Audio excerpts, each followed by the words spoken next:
Hey everyone, welcome back to the channel. Madison and Christian here. And if you've been watching the channel for the past couple weeks, you know we've been watching Squid Game. Phenomenal show. We've been loving it. And we just watched the last episode, so we wanted the magic to last a little bit longer. So here we are. We're going to be watching a Squid Game breakdown video by Heavy Spoilers. It's going to be all the Easter eggs we missed, all the hidden details that we didn't see. So it's going to be kind of weird reacting to this for you guys because we watch Heavy Spoilers videos on our own time off camera anyway, so it's kind of funny that now we're reacting to one for y'all. But I think we're ready, so let's do it. Here we go. Watch as the convoluted rules are explained and see kids play it, who are of course Gi-hun and Sang-woo. This flashback is key as it foreshadows how the game will end, which was of course with a round of Squid Game. We jump forward to an adult Gi-hun who so that was literally them? Yeah. On the wrong horse. The idea of him betting on horses of course foreshadows the future, as it's explained to him that Squid Game is very much the same thing, just with people being the ones that are bet on. In a way, he's similar to the Southern Gentleman VIP who keeps picking the wrong contestant. Oh yeah. Shadow Junho's caught out in this quote-unquote game of life and death, and he's apparently killed. Though I am still hashtag Junho is still alive. Yes. He uses the lucky numbers as the day God made humans and Christianity. Funnily enough, Gi-hun won 4.56 million at the horse track. Oh, that's his number. Oh, that's his number. That's his number. Does end up helping Gi-hun's nice nature would be foreshadowed, as even after being chased by violent loan sharks, he would help her when he thought she simply fell over. Oh, yeah, that's true. Interesting parallels when they threaten Gi-hun's kidney.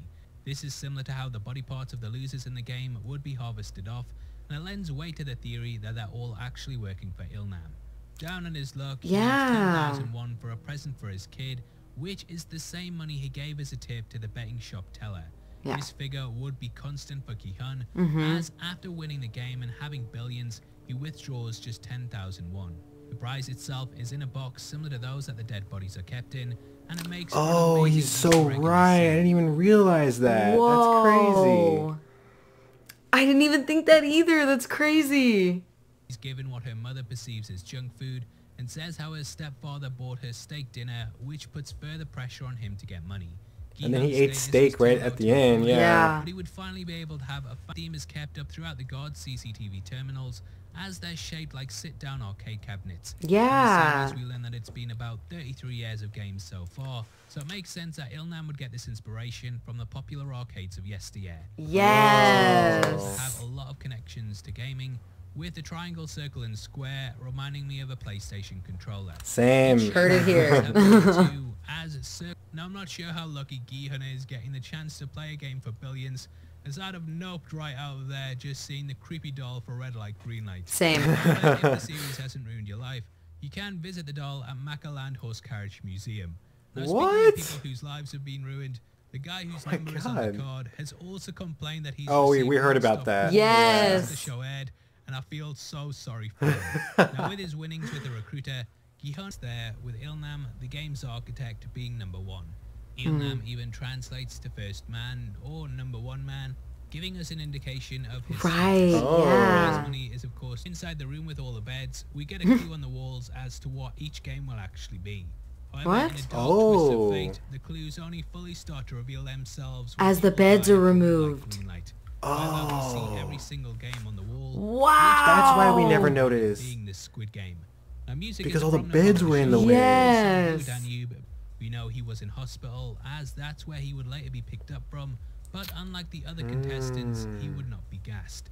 He is smiling, as it's probably so they did just pick him up. Yeah. His favorite games, and he's enjoying being a participant instead of a watcher. The creepy girl robot has the Squid Game caught hairpin in her hair, and we are treated to another hint that Ilnam is special, as he's not scanned by her. Each of the players gets a green overlay indicating that they're a target. However, Ilnam is completely fine and probably not in any danger. So he wouldn't have been shot. Next to him isn't highlighted either, and it is possible that he has a protective ring around him so that the machine can't even fire close to him in case it kills him by accident. Whoa. There's a relationship between in the marble game. At this point, the 10,001 appears again, as is the amount Sang-woo gives to poor Ali in this moment. Yeah. All you give to him is a you traitor. Now, in this hiatus, he's mad. The number of deaths are also foreshadowed. Daksu jumped off a bridge to escape the right. he did. Falling off the glass bridge. Ali took the money from his boss, but he was later eliminated when Sangwoo stole his marbles. Sae-byuk would threaten a man with a knife to his neck, but would die the same way, bringing everything full circle from this. On top of this, Sangwoo tried to end his life in a bathtub wearing a tuxedo, and this foreshadows his final act in which he does this in the rain. Dexu's minions would turn on him and lose respect for him, just like the marble game, and it's sort of like poetry, they rhyme. Wow! During the quote-unquote, Chan also meets his ex-wife and leaves his umbrella by accident at their flat. This gives us a hint at him always forgetting his umbrella, which he says is his reason for choosing the Dude, the writing in this show is crazy. Wow. There's also one key moment. Job is shown as one of the gods deletes footage at the start of episode 4, showing there was more illegal activity inside the organization itself. Yeah, that's true too. Organization, anyway, moving on. Some of the characters are fascinating mirror images as well, with Sae-byuk and Mia Niao being opposite sides of the same coin. Also, yeah, apologies for butchering all these names. While both are desperate survivors and ruthless. During the tug-of-war scene, we even see a hint of how Il-nam would have escaped should his team have failed. Each person has locks on them to attach them to the rope, which is of course what ensures you go down with your team. However, though Il-nam initially had locks like the rest of the team, they are gone when he wins. It shows he would have just slipped off the rope if it came down to it, and shout out to YouTuber Maxi Doxy for spotting this really cool detail. Wow. So he was never in any danger. And when looking through the files, the 2021 starts at number 2 instead of 1. This further hints towards Il-nam being off the books and actually in charge, as he's not. Shut up, I didn't even notice that. It sort of foreshadows how Il-nam and Gi-hun's relationship will go, as the latter gives him something to cover his wet trousers. I think Il-nam actually tricked everyone with this, as beside his head you can catch an empty Oh, he just dumped it on him. He didn't actually pee himself. However, Gi-hun is extremely kind here and stays behind her. And this is why the day before he pretended to be very ill and also weak. When the selection process was going on, he also sat at the back, rejected being chosen, and then moved out the way in order to avoid being picked as a player. He's the only one who didn't go looking for someone to team up with, because he knew that remaining the person would pass. But then he would have to do the bridge one. And he didn't want to. He couldn't fake that. By saying that Gi-hun also says that the alleyway in it resembles where he used to live, so potentially this is another clue to them being father and son. Now, a big hint that he drops here is that's that kind of a stretch. Says he used to stand in the marbles game. Chi-yun is paired with Sae-byuk. They talk about the possibility of leaving and going on an island retreat together, and in a brutal twist of dramatic irony, they were on the island the whole time. Yeah. Gi-hun does show us that Il-nam wasn't killed at this point, as not only is he the only player that we don't see die, but there's also no blood or a body when we cut to the wide shot. Now, Il-nam reveals himself. I saw that, but I thought maybe he was just out of the frame. Which Yeah. makes so much sense as we see his hands, which look just like his. The owl is fitting, as it's a spirit animal. It's wise. It's wise and fiercely intelligent. Having a spirit animal. Should Il-nam have made it to this point, I think that the lights would have been left on so that he could see the thickness of the glass, and perhaps he didn't want to do this game, as yeah, those heights are terrifying. Yeah. Once the bridge game is sort of just ties everything together. Sadly, my favorite character gets taken out, and we're left with just 2. Yep. The final Same. game is Squid Game, and just all is said and done, yay, Gi-hun has his winnings. And if it was me, yeah, I'd have bought a shiny Charizard, a hell of a lot of Funko Pops, the limited edition, with the chase sticker on them. The chase sticker on them. To him and explains, and it's nice that there's these little parallels going on with all the characters. The front man is somewhat an opposite to Gi-hun, as both are winners, but one chose to participate in an authority role, whilst the other wants to take the organization down. I do think that Jun-ho is alive, as he's shot in the same spot as In-ho, and the latter does survive, so it makes sense that he would too. Potentially he's had to lay low for a year to wait for the games to start again, so that he can gather evidence, as it was all likely destroyed during his escape. Yeah. However, the big reveal happens, which is one of the most tense scenes I think I've ever seen. Il-nam, the surrogate father figure in the game for Gi-hun, is revealed to be the architect, and oh my god, who saw this coming? I didn't. I know some of you in the comments did, but I definitely didn't. I didn't. I learned that he was simply bored, and so Il-nam very much forced him through it all as his puppet. They play one last game to see if humanity is truly good, which, thank God, it turns out to be. Yeah, thank God. same. He decides to go on a revenge tour, and he dyes his hair red. The director talked about this matter with the Radio Times and said that Gi-hun's red hair represents that he will never be able to go back to his old self, and it's also a sign of his rage. Love Red is, it. of course, a color that Rage. is associated with the gods in the games, and it shows how he's very much switched from a player into an authority position. It's the perfect way to end the show, and seeing the games are still going on leaves you very hyped for next time. Overall, this might be one of the most complex shows today on Netflix, as Yeah. each setup or shot has a purpose and reason behind it. It's Wow, so there were a lot of clues that Dude, Elam yeah. was the architect. Not just clues to him being like the one behind it all, but clues just for, like, he's right, like lots of the shots were set up or like for payoffs later in the show. Like a lot of things that I didn't even realize at first, like little things, like the amount of money he won and stuff, like was his number, like that's crazy. Oh, in the gamble, like when he was betting on the horse races? Yeah. Yeah, that's crazy.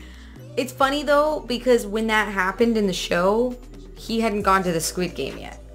So we didn't know that was his number. But that's pretty crazy. I thought it was interesting, all the Easter eggs and details about the old man while he was at the game.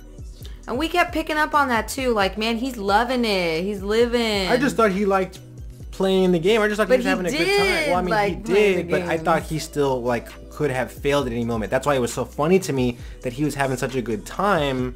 But now I'm understanding, like, He knew he wasn't going to get hurt. yeah, he knew he wasn't in any danger, so of course he's gonna have fun. Like, that's crazy. And then He just wanted to play the games, but with people who are actually trying to play. so before the marble game, he assumed he would be the one Left out. Yeah, left out. And then they wouldn't have to bring him back for the glass one. But then, yeah, because then everyone would just assume that he got- was killed by the pink guys, but he would have just been off. So when Yeah. Yoon picked him. picked him, it surprised him, and he was like, "Oh, okay. Well, I'm gonna make sure that this guy gets to go on Yeah, because he picked me. because I have to make it look like I'm gonna die anyway." Yeah. You know, I mean, he wasn't going to do the glass stepping stone, so. I don't think there was no way he was gonna do that. No, I don't think he would have wanted to either. I don't think that was the games he wanted to play. He wanted to play like tug of war, red light, green light, honeycomb. Now, you know what? The VIPs didn't know that was him. Because they've never seen him without the mask. Yes. Because when they came there, they were like, "Where's the host?" They would have, if they knew it was him, they would have just been like, "Where's Ilnam? Yeah. Where is he?" And they watched the games while they were at home, so they saw him. didn't even know that was him. They didn't know it was him. So if you bet on him, that was a wasted bet because he was never gonna get that far I don't think they place bets until they get until there. they get there, right? Yeah, because kinda I think so too. I think they wait for the amount of players to be smaller. I guess past winners, other than the brother, like since 2015, I guess they just won the money and dipped.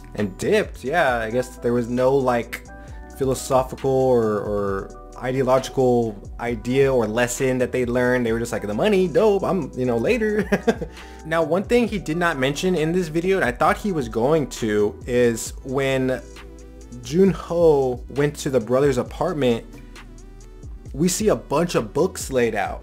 I kind of want to go back and read the titles of some of those books because that could give us some insight into where his brother's mind's at. Yeah. Why he's doing all this. And maybe find out if he's going to run the games or not. I think he is. I think now with all the information we see kind of clearer, I do think that he won the game, and then like the old man said, he just became so bored with his richness. I mean, he literally didn't do anything with it. I mean, he had a small apartment that looked like, it looked like a student lived there. Like, you just want a small place because you're going to school and going to work. And then if you remember, I think it was during red light, green light, he was sitting down listening to jazz and drinking whiskey or scotch or something. He was drinking like some liquor. So he obviously was kind of enjoying himself. So I think he's all in. He's like sold into, I guess, the philosophy of the Squid Game. And yeah, like he said, it's interesting. Now we know that Gyun has now won. Now they're gonna, I guess, kind of come to blows in the next season. I think it's crazy that, people are so different that they'll come out of this situation differently. But I like that they touched on, I like that the creator mentioned why his hair was red. like that it signifies his rage and stuff. I like that he mentioned that. We said it was for a metamorphosis, but I like that he said for his rage. Well, that's kind of what he said. He was like, he's never going to be able to go back to the same person that he was, which is kind of what we said in our reaction. Like, he did it to make a physical change. Like, he can look at himself in the mirror and be like, I'm never going back to the way I was. But it looks like he was going to get on the plane. Like, he was going to get on the plane. It looks like he was. I guess, I don't know. I guess he called him right before he got on the plane because maybe he was having second thoughts. Mm-hmm. Or just wanted to, like, talk shit before he got on the plane. And then that dude told him, like, just get on the plane. Like, don't, whatever you're thinking, like, don't do it. Just get on the plane. Don't worry about shit. And then that pissed him off. And he was like, that kind of pissed him off. Yeah, so.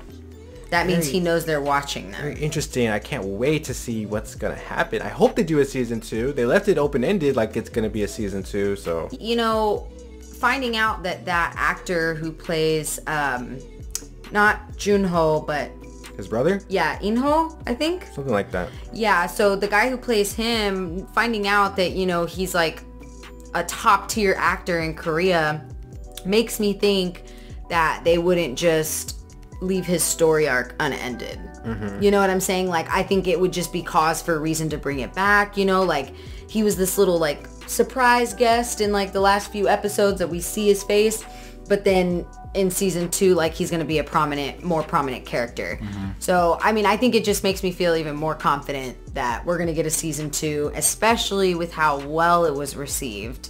All right, guys, well, I think that's gonna do it for us. We had a lot of fun watching this series and a lot of fun watching this video and going over all the Easter eggs we missed. So thank you so much, guys, for joining us for that. And it looks like they set up for a season 2, so you know when that drops, we're definitely gonna be here to watch it. And after Squid Game, you know, there's going to be some more movies coming out on the channel that we want to do. We want to do Malignant. We've never seen the first Venom, so we definitely want to watch that for you guys. And then I believe Halloween Kills because, you know, it's the Halloween vibe. So we're definitely going to try and get those out for y'all. So if you don't want to miss it, make sure you like this video, subscribe, and comment anything we missed from this video down below. Maybe something that heavy spoilers didn't get. And as always, y'all are the best. We'll catch you in the next one. Peace out, guys. Bye.